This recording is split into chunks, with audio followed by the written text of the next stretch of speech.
My dear shine family members, good morning. जैसा कि कल मैंने आप सभी लोगों को कुछ रिकॉर्ड शेयर किए थे जिसमें तकरीबन 200 करोड़ के आसपास की रकम जो शाइन परिवार की ऐसे लोगों के पास है जो आज शाइन परिवार की संपत्ति है। लेकिन अगर शाइन परिवार उसकी आज बात करता है लोगों से, तो बहुत से लोग ऐसे हैं जो फ़ोन उठाना बंद कर देते हैं, या बहुत से लोग ऐसे हैं जिन्होंने अपना नंबर बदल लिया, बात करना पसंद नहीं करते हैं, चाहे वो लैंड मैनेजर्स हों, चाहे वो कोई भी हों। मैं इससे पहले भी कई बार कह चुका हूं, कंपनी के इतने पैसे एडवांस मार्केट के अंदर पड़े हुए हैं, जितना कंपनी के सामने लायबिलिटी दिखाई दे रही है वो लायबिलिटी उसके आगे कुछ नहीं है। कल की हुई गिरफ्तारी ये शुरुआत है उन सभी लोगों के लिए जो शाइन परिवार के पैसे को दबा करके बैठे हुए हैं, क्योंकि कंपनी ने पिछले दिनों के अंदर जो अपनी मजबूती, अपनी तैयारी करी है, वो इन्हीं चीज़ों पर ज़्यादा फोकस करी। कंपनी के साथ जहां जहां पे करप्शन हुआ उसको भी सामने लाया जाए, क्योंकि सारे कस्टमर, सारे लोग कंपनी को ही दोषी समझ रहे हैं, और एक के बाद एक कंपनी के नाम पर ऐसे बेगुनाहों के ऊपर केस होता चला जा रहा है या एक्शन होता चला जा रहा है जिन लोगों को उतना दोष नहीं है। कंपनी के अंदर लैंड मैनेजमेंट का काम जिन जिन लोगों ने किया है, उनमें से कुछ लोगों का काम इतना साफ सुथरा, इतना पारदर्शी है कि इसके बारे में कहा नहीं जा सकता है।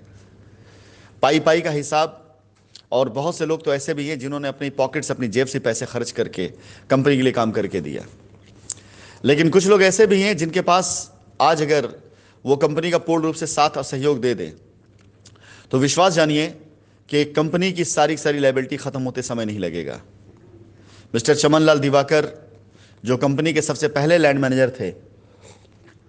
इनके द्वारा किसानों के पास या इनके पास जो मौजूद रकम या जो मौजूद ज़मीन है, वो किसी भी हाल में, किसी भी तरीके से 200 से 300 करोड़ से कम की नहीं है। जो ज़मीनें दबा रखी गई हैं, जिन ज़मीनों पर एडवांस दिया गया है, जिन ज़मीनों का रजिस्टर्ड एग्रीमेंट कराया गया है पूरा पैसा मिलने के बाद भी, अभी हाल फिलहाल में जब मैं अगस्त के महीने में काम कर रहा था और कंपनी की तरफ से फंड अलॉट किए जा रहे थे, उस वक्त में सिर्फ एक साइट पर,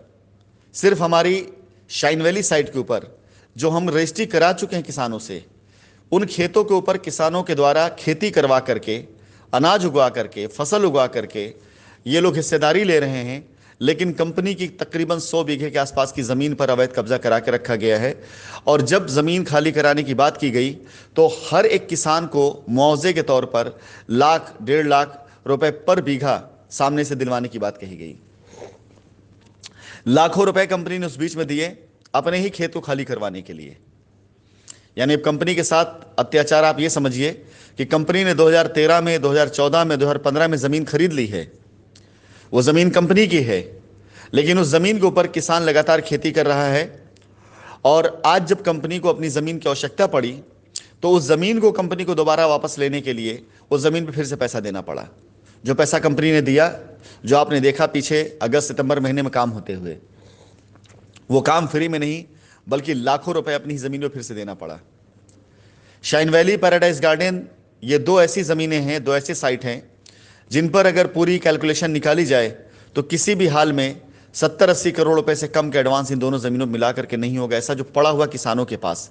इन लोगों के द्वारा। इसके साथ ही साथ रॉयल रेजिडेंसी, जहां पर करोड़ों रुपए के फंड ऐसे पड़े हुए हैं जिसकी ज़मीन कंपनी के नाम पे ना करके बल्कि किसी और के नाम पे किया गया। रमनिया रायबरेली की अगर मैं बात करूं, तो वहां पर भी इसी तरह से कंपनी से लिए गए पैसे से रजिस्ट्री अपने नाम पर कराई गई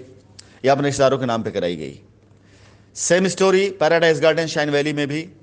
कि सस्ती ज़मीन किसानों से पहले अपने रिश्तेदारों के नाम पर ले करके फिर उसी ज़मीन को महंगा कंपनी के नाम पर बेचा गया।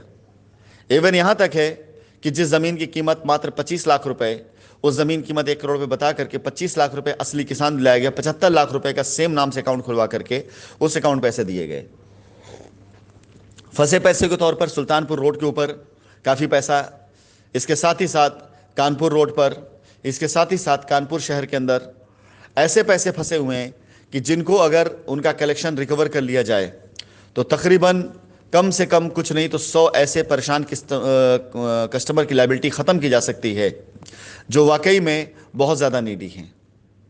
फिलहाल मैं ये बातें इसलिए नहीं कहना चाह रहा हूँ कि मैं आपको अपनी कोई परेशानी, दिक्कत, मजबूरी बता रहा हूँ, कंपनी का काम था काम करना, कंपनी के नाम पे लोगों ने पैसे दिए, कंपनी की जिम्मेदारी अपने पैसों को रिकवर करना भी और आपके पैसे लौटाना भी। आपको सिर्फ एक न्यूज़, एक सूचना की तरह चीज़ें दी जा रही हैं कि कोई भी व्यक्ति, ये कंपनी की तरफ से लिया गया पहला कदम है। मैंने तकरीबन 4 महीने से ज़्यादा समय से लगातार मैं ऐसे लोगों से संपर्क करने की कोशिश कर रहा हूं जिनके पास कंपनी के पैसे पड़े हुए हैं, जिनके पास कंपनी की ज़मीनें पड़ी हुई हैं, लेकिन लाख कोशिश के बाद संपर्क ना हो पाना, या लाख कोशिश के बाद कंपनी की ज़मीन इनसे ना निकाल पाना, हर बार ये कह देना कि आपसे बात कर पाना सुरक्षित नहीं है, या कुछ भी ऐसी चीज़ें, कुछ भी ऐसी बातें कह करके टाल देना कि जिससे कंपनी की सारी प्लानिंग जो कंपनी करना चाहती है चौपट होती जा रही है। ऐसा कोई भी लैंड मैनेजर हो जिसके पास कंपनी के पैसे पड़े हुए हैं या जिसके पास कंपनी की ज़मीन दबी हुई है, ऐसा कोई भी बंदा जो कंपनी की ज़मीन के ऊपर कंपनी को बगैर सूचना दिए हुए रजिस्ट्री करा करके बैठा हुआ है पैसे लेकर के, या ऐसा कोई बंदा जिसने कंपनी की गलत रजिस्ट्री कराई हो, कंपनी उन सब की लिस्ट तैयार करके उन सभी लोगों के नाम आगे एजेंसियों को देने जा रही है, ताकि जांच एजेंसियों को सहयोग मिल सके और ताकि जांच एजेंसियां सिर्फ उन लोगों को ही नहीं बल्कि ऐसे लोगों को जो असली कल्प्रिट हैं, जहां पर पैसा वाकई में रुका हुआ है, फंसा हुआ है, ऐसे लोगों को बुलाकर पूछताछ कर सके। अगर वो गलत नहीं है तो कोई दिक्कत की बात नहीं, लेकिन अगर गलत है तो जो अंजाम ऐसे लोगों का हो रहा है जिन्होंने साजिश रच करके आज कंपनी को डैमेज किया है, वो अंजाम उन सभी लोगों का हो। मैं अपनी इस वॉइस रिकॉर्डिंग के जरिए हर उस व्यक्ति को मैसेज देना चाहूँगा जो कंपनी की ज़मीन पर कंपनी की ज़मीन दिखा करके गलत तरीके से रजिस्ट्री करा रहा है, या जो किसान के पास पैसे पड़े हुए हैं कंपनी के, उस पैसे को कंपनी के नाम ना करवा करके अपना नाम ले करके वहाँ पर डायरेक्ट कस्टमर को रजिस्ट्री करा दे रहा है, या ऐसे एसोसिएट जो पैसे के लालच में ऐसे लोगों का साथ दे रहे हैं। सबकी लिस्ट बनवाई जा रही है, हर किसी की डिटेल तैयार की जा रही है। मैं पहले भी बोल चुका हूं, एक बार फिर से रिपीट करता हूं, जितना बुरा हो चुका है उससे ज़्यादा बुरा कुछ नहीं होने वाला है। लेकिन अब इतनी बुराई के बाद कंपनी किसी भी हाल में खामोश नहीं बैठेगी। कंपनी अपने साथ साथ उन सभी लोगों को भी बख्शेगी नहीं जो लोग इस पूरी घटना में, इस पूरे प्रकरण में पूरी तरह से दोषी हैं, लेकिन इनका नाम छिपा हुआ सामने नहीं आ रहा है। 10 लाख रुपए से लेकर के 10 करोड़ रुपए तक, और 10 करोड़ रुपए से लेकर के उसके आगे तक जिन जिन लोगों के पास जिस रूट से भी गया है, जैसे भी गया है, वो सारी जानकारी इकट्ठा करने के बाद वो सारा का सारा तथ्य अब एजेंसीज को दिया जाएगा। और पूरी तरीके से मैं तैयार हूं अपने किसी भी तरह के अंजाम के लिए, और पूरी तरीके से मैं तैयार हूं उन लोगों को भी इस अंजाम पे पहुंचाने के लिए जिन लोगों ने आज कंपनी की स्थिति पहुंचाया है। ऐसे बहुत से नाम जो बड़े सम्मान से लिए जाते थे एक ज़माने में कंपनी के अंदर, ऐसे बहुत से नाम जिन नामों के साथ ये लगता था कि ये कंपनी के एक पिलर हैं, ऐसे बहुत से नाम जिन नामों के साथ लगता था कि इनके बगैर कंपनी का वजूद नहीं है। यकीन जानिए, जब कंपनी के साथ त्रासदी हुई तो ऐसे लोगों ने जब अपना पल्ला झाड़ा और किनारे भागे, तो चाहे वो उनकी मदद गाड़ियों से हुई हो, चाहे पैसों से हुई हो, चाहे ज़मीन के मैनेजमेंट से हुई हो, चाहे ज़मीन खरीद के दी गई हो, चाहे फ्लैट उन्होंने कंपनी के नाम पे लिया हो, चाहे जितनी चीज़ें हुई हैं, किसी को भी किसी भी हाल में किसी भी तरीके से बख्शा नहीं जाएगा। मैं पिछले 2 सालों से प्रयास अकेले कर करके थक चुका हूं कि ये लोग जो कंपनी के धन पर आजैश कर रहे हैं, ये लोग जो कंपनी में आने से पहले जिनकी कोई स्थिति, कोई औकात नहीं थी, कंपनी में आते हुए इनके पास अपनी खुद की गाड़ी नहीं थी, लेकिन आज इनके पास 1-2 गाड़ियां नहीं बल्कि परिवार के हर सदस्य के पास 1-1 गाड़ियां हैं। ऐसे लोग अगर आज कंपनी की इस त्रासदी में सिर्फ कंपनी के डायरेक्टर, कंपनी के चेयरमैन, कंपनी के मैनेजमेंट को दोष देकर पल्ला झाड़ के निकल जाते हैं, तो यकीन जानिए ये सबसे बड़ा अपराध है। क्योंकि यदि आपको ये कमी पहले दिखाई दे रही थी तो आपको पहले दिन पल्ला झाड़ निकल जाना चाहिए था, लेकिन पहले दिन जेब के अंदर नोट बरस रही थी, पहले दिन मिन मांगी सारी 6 पूरी हो रही थी। आज की तारीख में जब ये सारी चीज़ें बंद हो चुकी हैं तो वही कंपनी बुरी हो चुकी है, वही लोग बुरे हो चुके हैं। तो मैं ऐसे लोगों से सिर्फ यही कहना चाहूँगा कि कृपया करके अगर आप आज की तारीख में आपके पास कुछ भी ऐसा है जो कंपनी का है, कुछ भी ऐसा है जिससे कंपनी इस त्रासदी से निकल सकती है, वो कस्टमर का है, कंपनी के कस्टमर्स का है, और उसकी वजह से बहुत से बेगुनाह लोग, बहुत से बेकसूर लोगों के साथ बुरा हो रहा है। इसलिए आज भी और अभी भी सचेत जाइए, होश में आ जाइए, क्योंकि ये सिर्फ एक शुरुआत मात्र है। अब ये सिलसिला जो शुरू हुआ है, कंपनी के पास सारे रिकॉर्ड्स हैं, सारे एविडेंस हैं, सारी चीज़ें मौजूद हैं। अब कंपनी इन चीज़ों को रोकेगी नहीं, क्योंकि अब किसी भी तरीके से आप सभी लोगों के द्वारा जो कंपनी की बदनामी हुई है, जो कंपनी का नाम खराब हुआ है, जो कंपनी की आज ये स्थिति हुई है, जिससे उस कंपनी कस्टमर परेशान हैं और आप आराम से बैठे हुए हैं, ये अब किसी तरीके से नहीं हो सकता है, किसी भी हाल नहीं हो सकता है।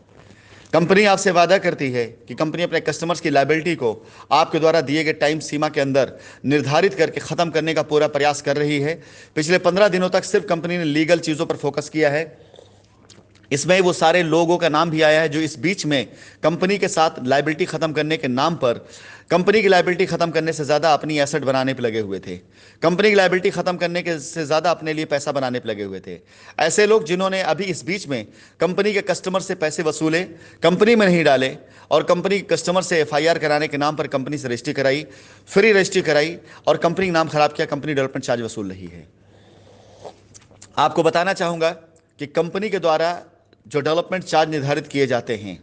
उस डेवलपमेंट चार्ज में भी डेवलपमेंट चार्ज का पैसा, वहाँ पर किसान का पैसा, डेवलपमेंट का पैसा, सैलरी का पैसा, ऐसी बहुत सी चीज़ें कटने के बाद कंपनी के पास वो धनराशि कतई कभी नहीं आती है जो धनराशि वसूली जाती है। लेकिन उससे बड़ा पैसा कस्टमर से लिया जाता है और कंपनी की ज़मीनों को छिपा करके कस्टमर्स को बार्गेनिंग किया जाता है। ऐसी सारी चीज़ें पिछले 15 दिनों के अंदर निकाली गई हैं और अगले 1 माह के अंदर अंदर कंपनी अपनी लायबिलिटी उतारने के साथ साथ, लीगल लड़ाई लड़ने के साथ साथ ऐसे लोगों का भंडाफोड़ करने और ऐसे लोगों उनके अंजाम पहुंचाने पे भी लगी है। इस वॉइस नोट के जरिए मैं सभी को मैसेज देना चाहूँगा कि जितने लोग आज कंपनी के साथ में खड़े हैं कस्टमर की लायबिलिटी उतारने के लिए, उनके साथ मैं पूर्ण रूप से खड़ा हूँ। लेकिन अब ये परीक्षा की घड़ी और साथ ही साथ रिजल्ट की घड़ी है कि ऐसे लोगों के साथ कंपनी अब वही एक्शन करने जा रही है जो कंपनी साथ एक्शन हुआ है, जो कंपनी का पैसा दबा कर बैठे हैं, जो कंपनी पैसा लेकर बैठे हैं, जिनके पास कंपनी के पैसे पड़े हुए हैं। एक एक रुपया कंपनी अब अपना हिसाब लेगी। अंजाम जो होना था वो हो चुका है, जितना बुरा हो चुका उससे ज़्यादा बुरा कुछ नहीं होने वाला। उसके आगे के अंजाम के लिए भी कंपनी पूरी तरह से तैयार खड़ी हुई है, लेकिन अपने सबसे बेस्ट करने की कोशिश भी कर रही है। मेरी ज़िंदगी का वसूल हमेशा रहा है, अच्छे से अच्छे कोशिश करो और बुरे से बुरे के लिए तैयार रहो। मैं आज भी उसी पे खड़ा हूं कि अपनी ज़िंदगी के सबसे बेहतर करने की कोशिश कर रहा हूं और सबसे बुरे अंजाम के लिए तैयार बैठा हुआ हूं। लेकिन इस पूरे प्रोसेस में ऐसे लोगों को कतई नहीं बख्शा जाएगा जो दूर बैठ करके मज़ा ले रहे हैं और कंपनी की आज की स्थिति पर कंपनी को दोषी समझा रहे हैं, लेकिन सैकड़ों करोड़ पे दबाकर खुद बैठे हुए हैं। धन्यवाद।